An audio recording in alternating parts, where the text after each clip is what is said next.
Chances are if you're watching this, you're debating on watching Prey, which is premiered on Hulu. So I'm gonna tell you right away, Prey, I think it's absolutely worth watching, and it's quite a good movie. Now, if that's all you needed, I bid you adieu. Go watch it on Hulu. It's worth the 1-month subscription price. Have a great time. Come back. Let me know how it goes. Prey is about this girl named Naru. Naru is about in her teenage adolescent years who's growing up in this Native American tribe somewhere in the middle of the United States in the 1700s. She wants to become a hunter for her tribe. However, she's kind of shunned from the rest of her village. So while she's out doing a hunt with her brother and other members of the tribe, they notice these very vicious predators around that aren't quite what they're used to seeing. Her brother and company all insist that it's just a bear. However, she's like, these footprints are quite large. This is not just some bear. So she makes it her mission to hunt down this predator, figure out what it is, and we've got our movie. So what did I really enjoy about Prey? First, Prey does a really good job of pulling off a redemption and also coming of age and even also a bit of a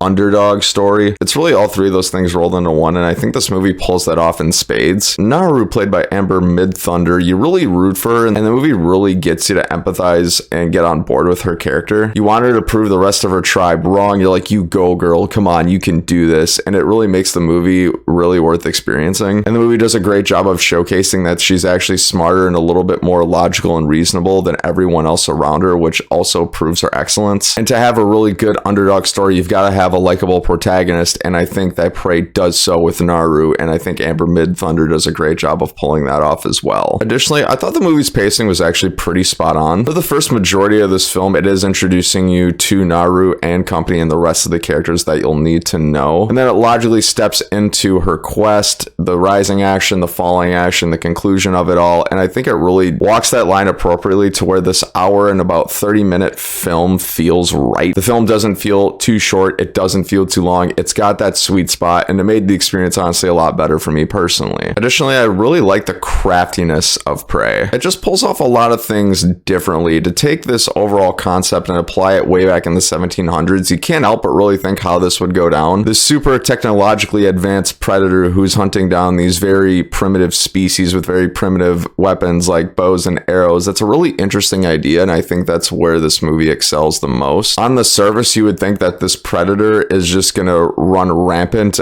on this village, but the movie does a great job of seeing how survival of the fittest and how adapting to your surroundings can really make a difference. I thought the exploration of that idea was done well here, and it was just really fascinating. And again, it really shows off just how smart Naru is in the grand scheme of all of this and what makes her special, which again gets you to root for her as the underdog. But additionally, this film really highlights some of the struggles that Native Americans probably had when they were going through this time period. Naru's not only got to deal with this absolutely crazy predator, but she's also got to deal with other colonists and other settlers that are going through the land. It's not just this predator that she has to face and becomes this obstacle against, but it's also other people involved. It makes for a really interesting dynamic. Now, what did I not enjoy so much about Prey? I think the film lacks a really sufficient amount of depth. Aside from Naru and her brother in this movie, there's not really a whole lot to root for or absolutely get latched onto. Although the movie is executed quite well, I just think that when you only get these two characters and you get that focus, it can be a good thing, but I found myself wanting just a little bit more, and I even had a hard time getting really attached to her brother, although I thought he served as a really nice complementary character to Naru, which I guess would make for a pro and a con, because on one hand, you could say this movie is quite focused, but on the other, you could say what I'm saying, which is it lacks depth. I'll let you decide what you think of the film in that regard. However, if you're looking for a ton of characters to get to know and love, this movie won't provide that. If you're looking to just get latched onto one underdog, well then perfect, because this movie's got that certainly. And additionally, for whatever reason, this movie just didn't wow me. It didn't take anything to the next level. For reasons that I can't explain, this movie has very few downsides. It's a whole lot of upside, but for whatever reason, that upside just doesn't do anything dominant to get me to feel strongly. It's well executed, it's well acted, it's well done, but it doesn't execute any of those things to a good degree where I'm like, wow, this is one of the best movies I've seen this year. So if you're looking for a life-changing experience, I don't think this will be it, but if you're looking for a really solid movie, Prey is certainly that. Friends, if I gotta give this movie an overall score, I'm gonna give it a 7 out of 10. I think it's absolutely worth watching and worth the 1-month Hulu subscription for. Thank you so much for watching if you're still sticking around. If you want to see more, feel free to click these end cards up above or the links down in the description below for your viewing pleasure, or like the video so people just like you are able to find it. Or if you got relatives who are debating on watching this movie, share this with them. They might find it helpful too. I've been Bryce, and until next time, have a great day.